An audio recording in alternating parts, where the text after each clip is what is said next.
Everyone seems to think that there's something off or fishy about the Nancy Guthrie case, and I'll be the first to tell you that this is not your typical kidnapping ransom case. In this video, I'm going to share with you the reasons why that is. Hello, my name is Matthew. I'm a therapist, coach, author. I give my thoughts and reactions to true crime and different events that are happening in the news. If you enjoy that type of content, be sure to hit the like, share, and subscribe button. With all that being said, let's break down this next video together, and I'll give you my thoughts afterward.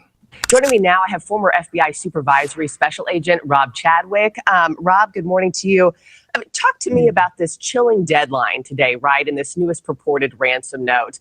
The Guthrie siblings did not ask for proof of life in their most recent video that I took note of, but to seek peace in the return of their mother, and also that they'd pay. I mean, what is this signaling to you on where the case stands this morning? Well, from the very beginning, this has been we'll call it a highly atypical kidnapping for ransom case. You know, there's nothing about this that tracks with our previous experiences. And, you know, initially it was a $1 million demand, then it shifted to $6 million, been shifting deadlines. The ransom notes themselves have seemingly been, you know, communicated through TV stations. And so none of this really adds up to your, we'll call a typical kidnapping for ransom case. So it's really disturbing and discouraging that, at least as far as we know at this point, the general public knows, we haven't seen no proof of life. Right. So the reason why this is not a typical case when it comes to the ransom part of it is that this isn't about money.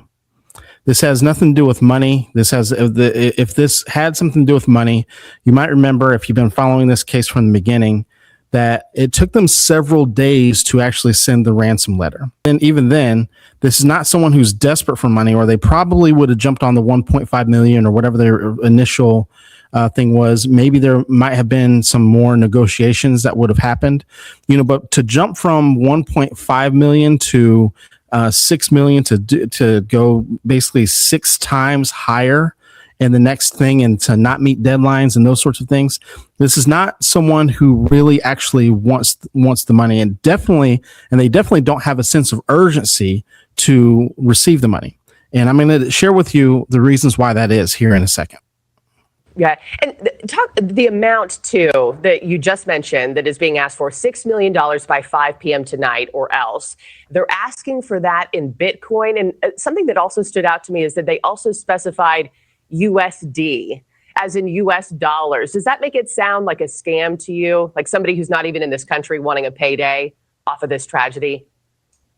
Well, unfortunately, what we've seen, of course, is this is obviously the highest profile case in the world, right? With people as far away as Australia are tuning in to literally hourly on updates here. So I suspect, and this is generally the consensus, that so many people in the public are now getting involved and unfortunately wasting a lot of time or potentially wasting time for, the investigators that really hopefully bring Nancy Guthrie back alive. That's the bottom line here.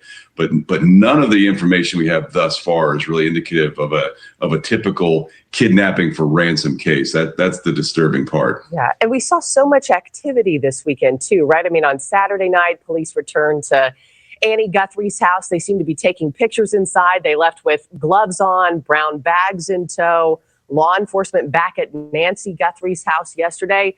Does it make it seem to you like they're closing in on something in particular, or getting closer to solving the case by honing in on the? So I talked about another video about how Annie's husband, Tommaso, is a potential. They haven't declared him a suspect yet. There's reason to believe that he might be in on it. And I'm going to do another video how there's possibly, this is more than likely a group of people, and that there's probably someone on the inside of the family that's involved, possibly Tommaso. So if you want to take a look at that original video that I did talking about that and going a little bit more in detail on that, I'll have a card linked to this video. You can click it right above. But there's reason to believe that this is a group of people, possibly. We don't know this for sure, but possibly someone on the inside of the family, or someone very close to the family that is that's at least linked to all of this as well. These specific sites again. And that's I'm going to tell you the reason why that's relevant here in a second when I give you my breakdown after the video. Well, certainly potentially, and that's what you hope. There's also, the fact that this is, again, a super high scrutiny case. You have all these resources devoted. Why not go back and just cross every single T, redot every I? You mentioned the septic system. Obviously, they want to see if there might have been some evidence flushed down the toilet there. There's that window of time between when a motion was detected and then, Nancy Guthrie's pacemaker disconnected from her phone, about a 45-minute window there. So they, obviously think someone might have been in that home for a little bit of extended period of time and may have left some evidence there. And just before I let you go, what kind of obstacles now, really remain and are highlighted now that we're entering week 2, right? And this kind of time has started to pass. Yeah, the most significant obstacle, of course, is Nancy Guthrie's health. She's, someone who has a pacemaker, someone who needs medication. I mean, that was said in the first 24 hours. She is, requires medication to keep her alive. And so hopefully, if, whoever has her has that medication, but, that really, it comes down to timing and health. And this is an older woman with some serious health concerns. So I mentioned before that this is not about the money. This is a person or a group of people that wants the family in pain.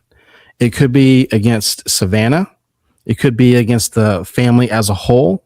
It could be that there's a number of reasons why that is. But one of the things that most likely happened is that this person or a group of people at one point in time felt powerless to this family. Whether or not, again, we're not sure if it's Savannah. We're not sure if it's the family as a whole. But the problem in a case like this is that when I just described that could be anybody. It could be, let's just use Savannah as an example because she has the highest profile of the family. She could have said something on the news, on the air, that made someone feel powerless. She could have been, and I'm not saying that she did this intentionally or that she's a rude person, but she could have been rude to someone, been snappy at someone, or just her aura, her presence made someone feel powerless.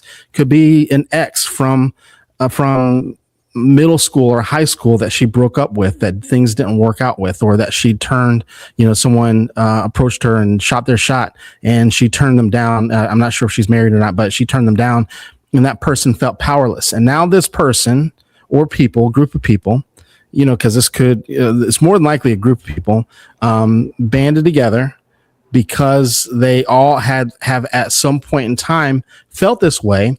And this is their way of taking their power back and exerting power. And this is the reason why you're noticing that the goalpost keeps moving. At one point in time, the ransom was $1 million, $1.5 million, whatever the number is. Then now it's like 6 million. So the number keeps going up. They're not meeting deadlines. They're making a spectacle of this. So most kidnappers are trying to fly under the radar, trying to stay undetected. In this situation, going back to what the agent said in the video, what's one of the things that's atypical about this is that they want this to be front and center. I mentioned this in my last video that they wanted this on TMZ, one of the most aggressive news networks when it comes to getting information out and getting news out and getting stories out and trying to get information, trying to be the first one to get information out. They send it to multiple different places. They have not met deadlines. So it's not, so we can tell that it's not about the money, not only because they keep on raising the amount, but we can also tell that it's not about the money because of their flippant attitude when it comes to meeting deadlines, showing proof of life, talking to them, but being very, very vague. And one of the things that they mentioned in the video is they mentioned some of the language that is being used whenever the Guthrie siblings relaying information, saying that they will pay, those sorts of things. That language could be coded because of the ransom note, or it could be coded because that they're trying to get more information back from the kidnappers. So as I mentioned before, they feel powerless to this family, and so now they want to exert. So now not only do they want to exert power, but they want them to feel shame. They want this family to feel embarrassed. They want this to be front and center. And more than likely, at some point in time, this is how this individual or this group of people felt as well. more than likely this group, assuming that this is a group, is captured. You're going to find that it could be just some random person. It might be, you're going to find that this person felt this way at some point in time to this family. And now they feel like they need retribution. But what do you think? Let me know your thoughts in the comments below. Thank you very much for watching. Don't forget to like, share, subscribe, hit the bell notification so you're notified each and every time I upload a new video. If you enjoy this type of content, I have another video that you might like right here on the screen. Be sure to click it and check it out. With all that being said, thank you very much, and I'll see you in the next video. You guys have a good one.